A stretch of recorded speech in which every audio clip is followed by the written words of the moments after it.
Assalamualaikum warahmatullahi wabarakatuh.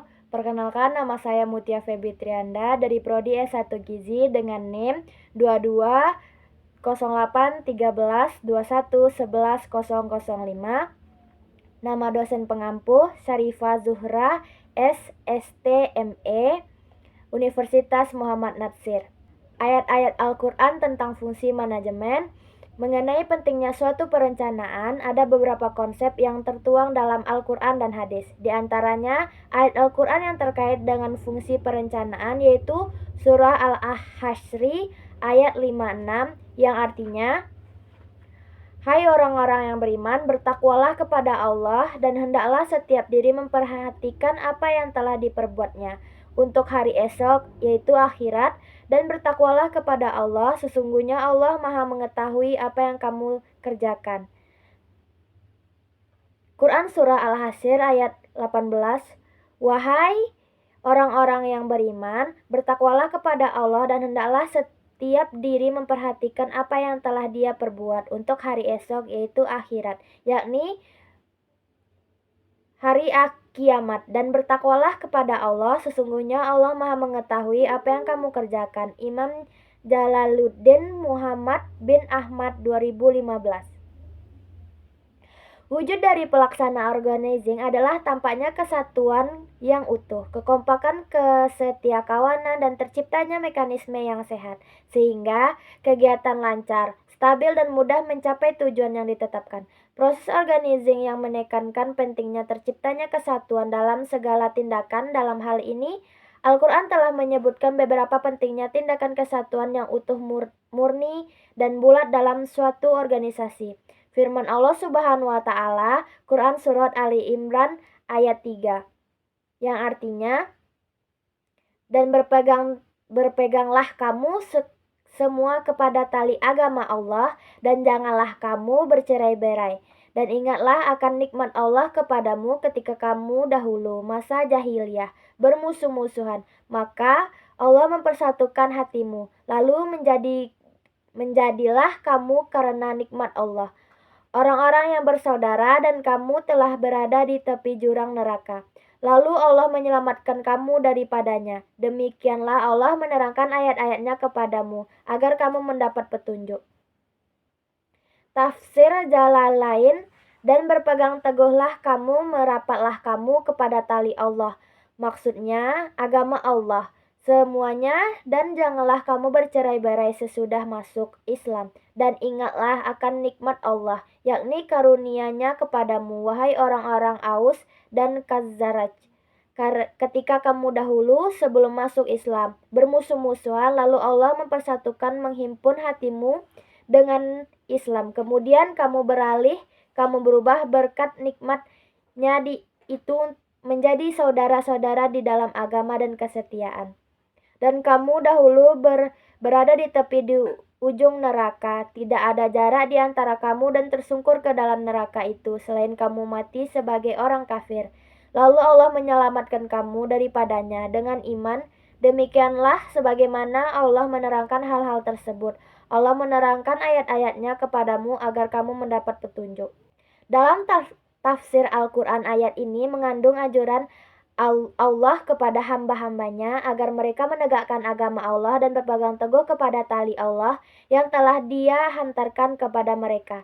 Dan Dia menjadikan tali itu, yaitu agama dan kitabnya, sebagai sebab antara mereka dengannya, serta bersatu dengan pedoman pada agama dan kitabnya, dan tidak saling bercerai-berai, dan agar mereka selalu konsisten atas hal itu sehingga mereka meninggal. Lalu Allah menyebut kondisi mereka yang dahulu sebelum adanya nikmat tersebut, yaitu bahwasanya mereka dahulu saling bermusuhan dan bercerai-berai. Kemudian Allah menyatukan mereka dengan agama ini dan merekatkan hati-hati mereka, serta menjadikan sebagai bersaudara pada mereka dahulu berada di pinggir jurang api neraka. Lalu Allah Subhanahu wa Ta'ala menyelamatkan mereka dari kesengsaraan dan memberikan jalan kebahagiaan bagi mereka. Demikianlah Allah menerangkan ayat-ayatnya kepadamu agar kamu mendapat petunjuk untuk berperang teguh kepada tali agamanya. Ali Imran Jalaluddin Muhammad bin Ahmad 2015. Yang kedua yaitu zaman Khulafaur Rasyidin. Era Khulafaur Rasyidin diawali oleh Abu Bakar al-Siddiq yang memerintahkan selama 2 tahun, yaitu dari 632 Masehi sampai 634 Masehi. Dilanjutkan oleh Umar bin Khattab selama 10 tahun, yaitu dari 634 Masehi sampai 644 Masehi. Utsman bin Affan selama 12 tahun, yaitu dari 644 Masehi sampai 656 Masehi. Dan Ali bin Abi Thalib selama lebih 4 tahun, 656 Masehi sampai 661 Masehi. Kondisi di zaman Khalifur Rasyidin tidak jauh berbeda dengan di zaman Nabi Muhammad SAW.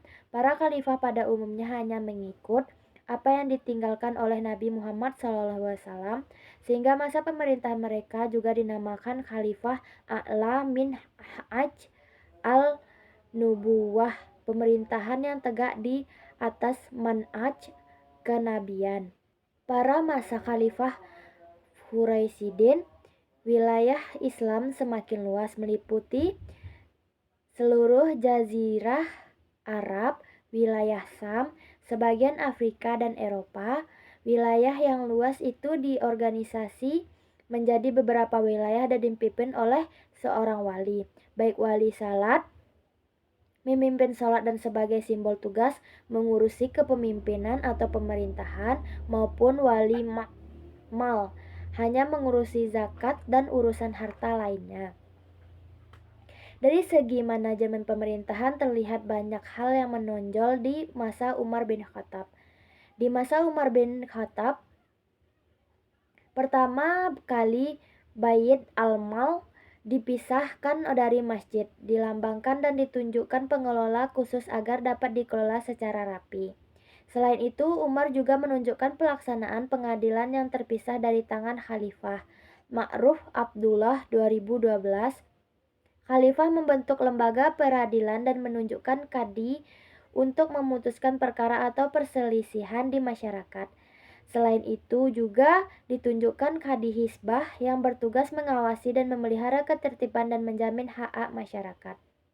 Zaman pasca Khulafaur Rasyidin. Pasca Khulafaur Rasyidin terdapat 3 kepemimpinan dalam kurun waktu yang sangat lama, yakni diawali oleh kepemimpinan dari keluarga Bani Umayyah yang berpusat di Damaskus dari 661 Masehi sampai 750 Masehi, Bani Abbasiyah yang berpusat di Baghdad dari 750 Masehi sampai 1258 Masehi, dan Bani Utsmaniyah yang berpusat di Istanbul, Turki dari 1258 Masehi hingga 1924 Masehi.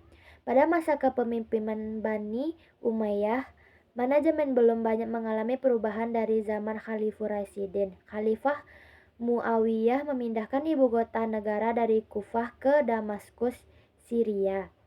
Dalam aspek pemerintahan, Bani Umayyah melakukan pengembangan organisasi pemerintahan dengan membuat diwan, lembaga kantor, atau jawan untuk mengurusi berbagai urusan, yakni Diwan al-Junud, angkatan perang, Diwan al-Kharaj, urusan kharaj dan uang, Diwan al-Rasail, surat menyurat dan kesektarian, Diwan al-Khatam, pemegang stempel negara, dan Diwan al-Barid, semacam kantor pos Ma'ruf Abdul 2012. Selain itu, perubahan mekanisme pemilihan calon khalifah dengan sistem pewarisan dari khalifah sebelumnya mirip dengan sistem putra mahkota dalam pemerintahan kerajaan. Meskipun demikian, sekian, terima kasih. Assalamualaikum warahmatullahi wabarakatuh.